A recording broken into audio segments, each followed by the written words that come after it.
Hi, this is Doug Bradley, Pinhead from the Hellraiser movies, and you are listening to Without Your Head. And you better keep listening to Without Your Head, or you will not only be without your head, you will be without your soul, because I will tear it apart. This is Nasty Neal at the Station of Decapitation Without Your Head. I'm joined by Penny Lane, the director of Hail Satan. Hello. Hello. Which played last night at the Brattle at Boston Underground Film Festival. Yes. Now, you said in the Q&A that this kind of all started when you were at Buff a few years ago. Mm-hmm. If you can explain that. Yeah, well, I came to the Boston Underground Film Festival to see a documentary. I think it's called Sympathy for the Devil, and it's about this group called the Process Church of the Final Judgment, I think is the name of the group. And one of the people that was interviewed in the film was Lucien Greaves, the co-founder and spokesperson of the Satanic Temple, and he was invited to participate in the Q&A. Yeah. So he talked at the Q&A, and I didn't really understand what he was talking about, but he seemed really interesting, and I was interested to know more. So I definitely, and I think I shook his hand or something afterwards, but I didn't really meet him, and I didn't really understand what the Satanic Temple was. But a few weeks later, my producer sent me an article about the Satanic Temple, and he was like, I think we should look into this. It seems like it'd be an interesting film. And I was like, yeah, I already met that guy. He was really cool. So it was a little bit of those two events combining. But yeah, it kind of all started here. Yeah. Well, that's pretty cool then to play it at Buff. Was that special to you then? Since it kind of started at Buff? Oh, yeah. Yeah, I was super excited when I got the email from Nicole about it, yeah. So when you went into it, did you have any idea, what kind of documentary you were going to make? Yes and no. I mean, you sort of always have, if you're halfway decent director, you have a vision, Right.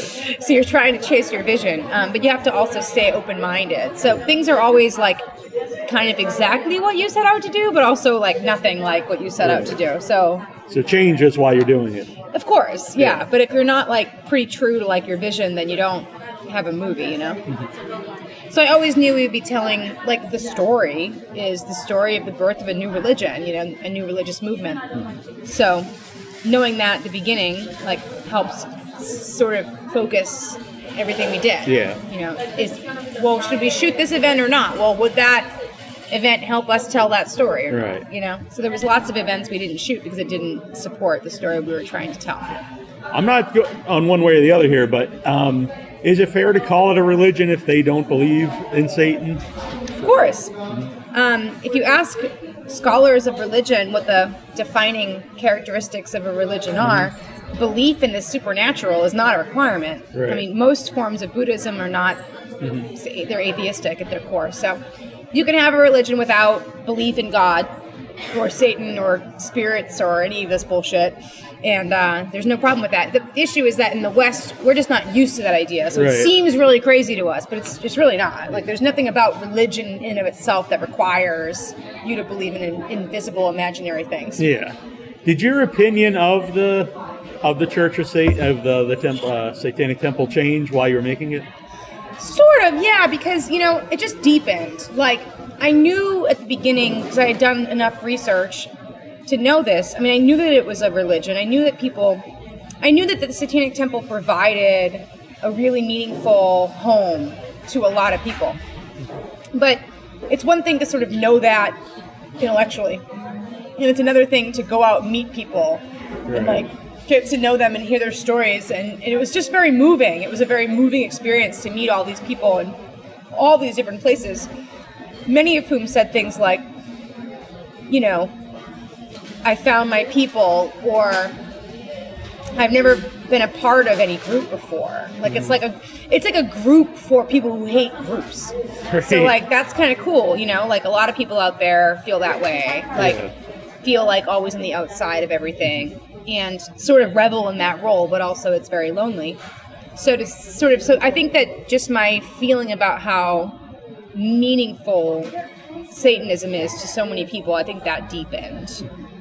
I know you talked about in the Q&A kind of how it's set up where the beginning is more joke heavy. Yeah. Which I thought was interesting because when I was looking into the church, the Satanic Temple a couple years ago, it started out when I was just seeing stuff like, oh, these people are trolls. Yeah. And then the more you got into it, there's a lot more to it. Oh, yeah. And so you laid the documentary out like that. Oh, definitely. I mean, I'm definitely like asking the audience to go a long way to changing their minds about a lot of things that they think they know. So I'm very keenly aware when I'm structuring the film, like what people are likely to be thinking at the beginning and what they're likely to be thinking, 10 minutes in. And, you're sort of trying to guide people because it's a very coherent worldview, Satanism.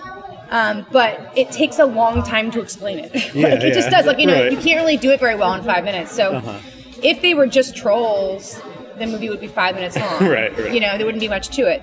If they were just trolls that had like really clever politics, the movie would be 20 minutes long. And that, so it really kind of builds on itself as you go. So the humor is a good way to get people in because I think a big part of the audience, people that are likely to show up to watch a movie like this in a movie theater, are people for whom like poking fun at Christian fundamentalism seems like a fun idea. Yeah. But, so that's kind of a little bit of how you get people in, but then there's a lot more to do. Yeah. After that. That's probably how they get people in themselves. I think that's right. Yeah, exactly. So I think that the sort of overlapping interests and goals of my film or me as an artist in the Satanic Temple they're fairly overlapping. Yeah. We have a lot in common, I'd say. Were they on board right away? Was Lucien on board to do the documentary, or did? Not really. I would say he was probably just being polite to me, like at the beginning, like, sure, we can meet for coffee, but he didn't. Yeah. I don't think he was that interested in doing anything. They had been approached by a lot of other people, like documentary people, reality TV people, and he was never very impressed with any of them. But for whatever reasons, he thought I would be good at this. He thought I'd be a good person for this particular job. And I think part of it was that I was very clear that I was not interested in making like a psychobiography of him, which a lot of people think is what he'd want. Like a lot of people mistakenly assume that Lucien Greaves like is doing this because he loves attention and like has a huge ego and like wants everyone to know who he is and follow him. And it's like could not be further from the truth. Yeah. And I think the fact that I told him at the beginning that obviously he would be a very important person in the film, but that the film wouldn't be about him, and I didn't really care where he grew up, and I didn't care what happened to his eye, and I didn't care, his real name. Yeah, I didn't really care about any of that, So only to the extent that, like, it would help tell the story of the birth of a new religion, and if not, I wasn't that interested. So I think he appreciated that, and I think he also appreciated that I'd actually done some fucking homework, which most filmmakers don't bother to do. So by the time I showed up to meet with him, the questions that I was asking were not like the real basic. Why Satan though? Right? Yeah. So I think he appreciated that as well. And we shared a lot. I think we have a lot in common. We were just joking over text. Like, I was like, who's more antisocial, me or you? I'm not sure. It's a tie. We both like to be alone with books, more than we like to be around people and parties and stuff. Yeah. Was the stuff with Baphomet, the statue, had that already started? Or? Yeah. Oh, okay. Yeah, by the time I showed up, if the movie tracks like a 6-year period, I didn't show up until year 3. Okay. Like maybe even year 4. Like, so by the time I heard about them, Baphomet had already had its kind of run in Oklahoma and was already built. And they were just starting to try to get it placed in Little Rock. Yeah. So it was like that's where I showed up, and the reproductive rights lawsuit was already underway. Yeah. But early, so by the time I showed up, like most of what you see in the first half of the film had already happened. Yeah. Yeah. A lot of the people that are either blacked out or like pixelated, did they just not want to be seen and for their personal lives? Yeah, I mean, there's really no big mystery. Like, think about your own life and think about whether there's anyone in your life that might be adversely affected, yourself included, by being a Satanist on TV or in the movie or something. And for a lot of people that are involved in the Satanic Temple, they really believe in the work. It's all very important to them emotionally and like psychologically and politically and socially, but it doesn't mean that they want to lose their job. Right. Or have their kids like bullied at school or something. Not even them themselves, Because oddly enough, my co-host on a podcast I do is It's a pretty. He's a Catholic, and he was not impressed that I was at the movie last night. Yeah. But how about yourself? Is there anything in your life that you didn't want to necessarily not be involved in, but be seen in the movie? No, there's nothing. No. Yeah. It would be the same for me. So. Yeah, it's fine. I could be a Satanist. It probably wouldn't harm me at all. Well, it might, but right. Yeah, you wouldn't worry about it. No. Yeah. So how long did you follow him? The film started 3 years ago, but I'm counting that from like the minute I met Lucien at that event. So I would say really 2 years. Mm-hmm. So how much footage did you have to edit down into a concise documentary? A lot. I don't know. Yeah. I don't know the number because we had so much stuff that we filmed, but also so much material that they had filmed. Right. So I just have no clue. Yeah. I mean, it's infinite.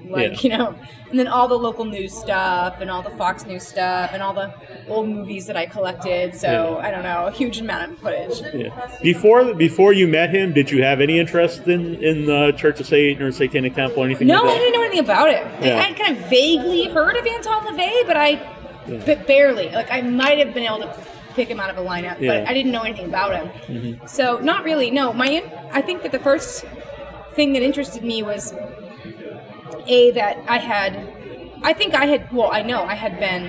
trying to think of a film project about the Satanic Panic for a long time. Right. Like I thought that was an interesting and underexplored part of our recent history. Yeah. With a lot of lingering repercussions that are quite bad. I mean, there are still people in prison for that shit, Yeah. So I think I was sort of thinking about that a bit. So that kind of was on my mind. So Satanism, but I thought from my research that what I had learned was that there were no Satanists, and that it was all imaginary. So then realizing that there were Satanists, but they weren't the people that they said they were, was very fun. So that was kind of like where it started. And then like, obviously as like a lifelong, atheist with a very strong interest in like promoting Enlightenment values and like secular materialist, kind of objective reality type things, a lot of the issues that they deal with are things that I care about a lot. Yeah. So I think the combination of all those things, and just the feeling that I was learning new things was really what I was chasing. As a lifelong Dungeons & Dragons fan myself, I remember that in the 80s, and my brother's 9 years older, so I would play with his friends who were in their teens in the 80s. Yeah. And I remember one of his friends in particular, they said was sacrificing cats, and which he did. But and I remember that one Halloween, they didn't want kids going out because supposedly they were going to kidnap somebody. And I live on the Cape. Yeah, a lot of people have like a little brush with the Satanic Panic in one way or another. Yeah. Would that be something you would still explore as a separate documentary? Probably not. Only because I know some people are. Yeah. So like I think there's good work being done already. This was my contribution. All right. So when you said it debuts on Easter? Easter weekend it opens New York and LA, and then the weekend after it opens in 30 more cities.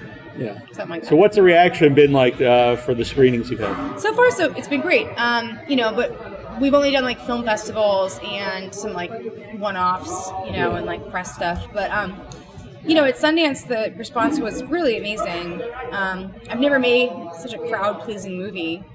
Like people just walk out of the theater with this smile. People are so happy at the end of the film. It's really surprising that we made this uplifting, life-affirming, heartwarming film about Satanists. Right. I think it surprises a lot of people, but they're not just happy and smiling. They're also disturbed and thinking. You can almost see the wheels turning in their head. They're like, wait a minute, but there's so much packed into the film that you need to unpack later, so that people will watch the whole film and they'll say love it, love these people, totally get it, totally on board. But why Satan? And you're like, okay, you might need to watch the whole movie again. I mean, there's just so much work to do to really understand what's going on in the film, and a lot of people might get as far as appreciating the kind of political dimension of their activist work, but not really get the religious dimension at all. Right. So I think it's just it might take 2 viewings for a lot of people to really understand, but it seems like people are entertained enough that they wanna know more, and like I don't know what more I could ask for. I haven't had any like super negative responses. Right. Like probably a few people have walked out, maybe, but like every movie, people walk out. A wider release might be different, I guess. Yeah, it'll be at different. A festival, it's probably more people that would be open-minded to it. Yeah. Were you there for the stuff filmed in Detroit with Jex, or was that? Yes. What was that experience like when you were there? Oh, it was awesome. That was such a beautiful performance. It was really powerful. I was extremely moved by it. It was freezing cold. I mean, it was like maybe 10 degrees in there. No heat, see the breath. So it was freezing cold. It was really intense. It was gorgeous. It was just, she's such an incredible artist. She's so powerful.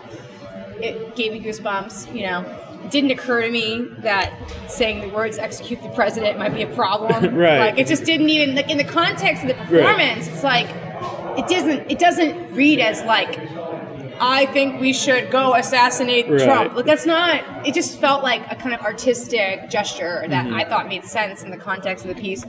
Just more like, on par with the rest of the things they do. Yeah. So only later was I like, oh, yeah, I can see why. But you could take that clip and I can see why saying right. execute the president might be a problem. But for me, like it isn't and it wasn't, and I don't think it's against the law at all. Lucien and I have just different points of view on that. Yeah. Like, I think there's well-established case law that would say that in the context of an artistic performance, like, no, not against the law. She was not trying to incite violence against the current president, So I think she's very well protected, like, as an artist and under the First Amendment. But I also understand that from an institutional point of view... Yeah, it could really hurt the... Absolutely. group, So, like, I get all the different points of view. I just think, in my opinion, like, she didn't really do anything wrong. She just maybe did some things that weren't approved of by leadership. Yeah. That's not her style. Right. She doesn't want to do things that are approved by leadership. She wants to be a fucking rebel. Yeah. It is interesting when you're watching it because that's the whole premise of the Satanic Temple. That's why I love that moment where she kind of giggles when she's like, I guess it's a little bit satisfying to be fired from the Satanic Temple for being too extreme. Yeah. I mean, what does it mean to be a satanic organization? Like, what could a satanic church look like as it grows and gets bigger and bigger and bigger, which it's going to do? Like, it's very difficult questions, and to be very fair, like, everyone involved in the Satanic Temple is actively dealing with those questions. Like, they're not unaware of the problems and the tensions and the ironies. Yeah. Do you know what some of them are like in other countries? Are they similar? Or? I didn't spend that much time abroad, but there are a lot of chapters in other countries. And I would say, to some extent, from what I saw, the basic premise of the Satanic Temple is quite American. Comes from America. The context is kind of specific.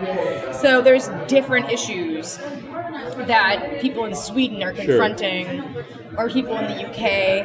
And I think there's been some tensions. I mean, I know there's been some tensions around that, like how to manage that, how to like be open and adaptive, but also like, stick true to who they are. I mean, this is just endlessly confusing and hard. And everyone involved with the organization is like, has a day job, isn't being paid to do this, like volunteer labor nights and weekends, like no one's gonna thank you for being for making things happen, so it's a very difficult job these people have, trying to run the Satanic Temple. It's like no joke.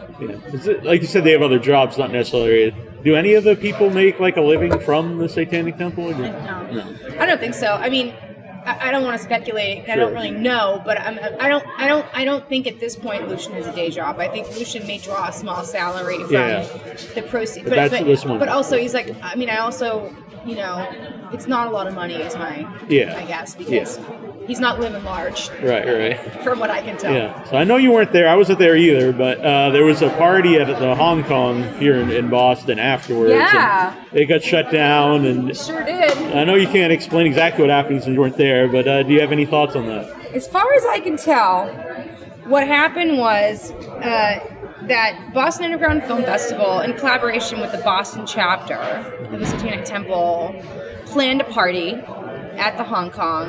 That part of the party would be a satanic black mass, which is great because the original Satanic Black Mass in my story was at the Hong Kong, right, yeah. whatever, Everyone cheered when that came up. or something, 2014, I think that was, a while ago, maybe 2013. Anyway, so,